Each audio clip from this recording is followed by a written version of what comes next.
Yan pala yung kapag gabi na guys, no? Ito yung hitsura ng ating resort. Punta tayo sa likod. Ay yung hitsura sa taas, pinailaw ko rin. Tapos yung mga room guys, hindi ko pa pinailaw, no? So yun, tignan yung chandelier natin dyan, no? Yun, kita nyo, diba? Ganda. So thank you Lord talaga, no? Yan, dito tayo sa likod. Likod to guys, oh. Ayan, may hagdanan. Kapag gabi, ito yung itsura niya, no? So pagdating, kapag may customer or kayo pupunta rito, yan yung bungad niya. Yan nga lang, hindi pa tapos. So pasok tayo, no? Kita ko sa inyo. Di mo na, pakita ko muna sa inyo yung mukha ko. Baka sabihin nyo hindi si B-Max. Yun.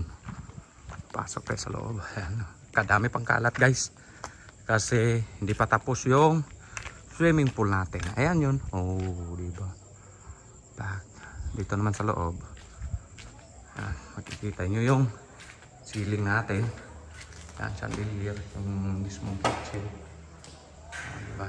Hindi pa lang pinailaw lahat, no? So, dito tayo sa likod. Yan yung, ito yung bintana ng studio natin, no? Ayun, hindi pala pinailaw rito. Teka lang guys, ha? So, pasok tayo sa loob. Pailawin mo muna natin yung labas. Yun, ayun. Kita nyo na. Ayan. Oh, diba? Chandelier naman natin dito sa hagdanan. Yun. Diba? Ganda. Ito naman yung studio natin. So masikip lang siya. Hindi mo naman kagaan kasikipan. Yan. Nandito pa yung mga gamit ng mga nagtatrabaho sa swimming pool, no? Yun lang. Tapos CR natin dito sa mismong customer. Anong tawag dito?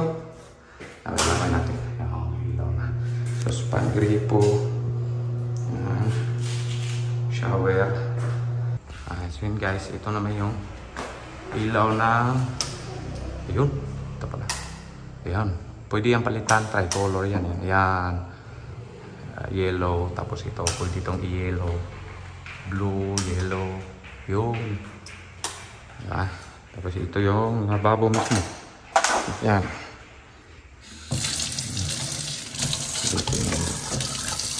Tapos ito, ayan, bintana. Yun, diba?